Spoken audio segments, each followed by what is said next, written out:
really shocked that somebody would be saying that I did this. I mean, we had a fight, and so I went and killed her. I mean, come on.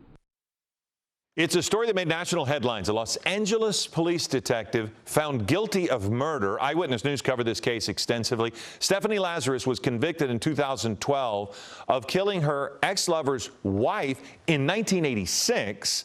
Prosecutors say she didn't commit a crime of passion, but a deliberate killing. And now, years after her conviction, back in the news, having recently been denied parole. Tonight, in an all-new 2020, ABC News takes an in-depth look at this case. And joining us now live in studio to discuss it more is Pat Lalama, a reporter at the time of the story when it broke and covered this extensively. First off, Pat, thanks for joining us. My pleasure.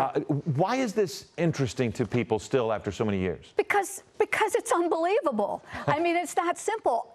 I've been around a long time, right? I've covered a lot of high-profile cases, and I tell everyone to this day, this one still resonates with me. I still get chills when I think about the characters, the storyline, the trajectory of the investigation, and how it all came to being, how they finally got her.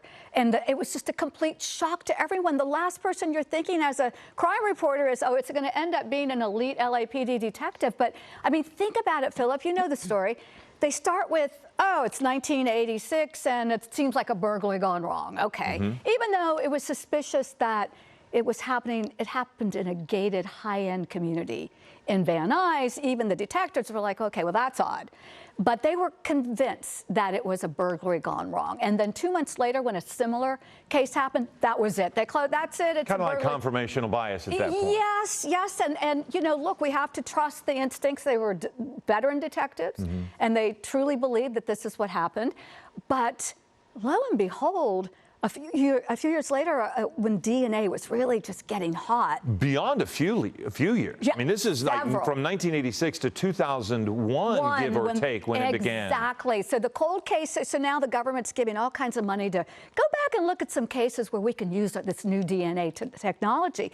So in 2005, they had in evidence a bite mark, a swab from a bite mark, as you know, right? So the victim was bitten. All right, so. But even that evidence took some police detective because they had to track down the swab, right? Well, okay, so it took forever to they didn't know where the swab was. It got misplaced. The chain of custody was a little bit messed up. But they finally found it. And then in 2005, now, it still took 4 years to do the testing. All right, so in 2005, they do the testing on the bite. And the criminalist says, well, you know what? There's no one in the CODIS system, the one that tracks DNA. We can't match it to anybody in the CODIS system, but here's something interesting.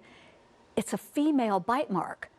And to me, that was, well, wow, that kind of changes the story.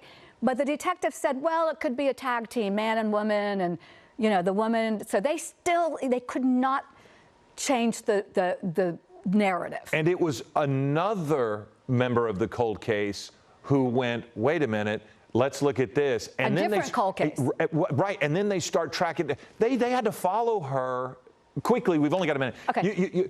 You may even, the father involved, we're going to be interviewing the father tonight. Right. So the father did at least suspect a little bit of something going on. The father had always, more intrigue. Yes, the father always believed that it was someone who the victim's husband knew. And so eventually the new set of detectives in 2009, they pinpoint it. They go surreptitiously get the DNA from this cop. It's an incredible story of how they finally got Stephanie Lazarus. You cannot miss it. You can't. Yeah, and what we want to do is we want to remind everyone, there are so many twists and turns in this. Too many. There's a cup that was used by Lazarus that was thrown away that they picked up, pulled up, identified. So there's a lot going on here. You're going to want to watch. Pat. Oh, but wait, one more thing. And how they got her, how they made the arrest with a trick. Well, and a change in California law that also is what ended up maybe giving her an opportunity at parole. So there's so much going on. Yeah. She is still in prison, 27 years to life. She was denied, yeah. Denied that. So we're going to have a lot to talk about on this tonight. It's called The Killer Down the Hall. It's a new 2020 that airs again tonight right here on ABC 7. It's the story of Stephanie Lazarus. We had this in the news just the other day about her parole opportunity, and you will get so many more details in a 2-hour episode that is airing tonight here on ABC 7. So, Pat, thank you once again for joining us. Hello, I'm Mark Brown. Get more great ABC7 content by clicking the subscribe button for our YouTube channel and download the ABC7 Los Angeles streaming app on Fire TV, Android TV, Apple TV, and Roku to watch on your TV.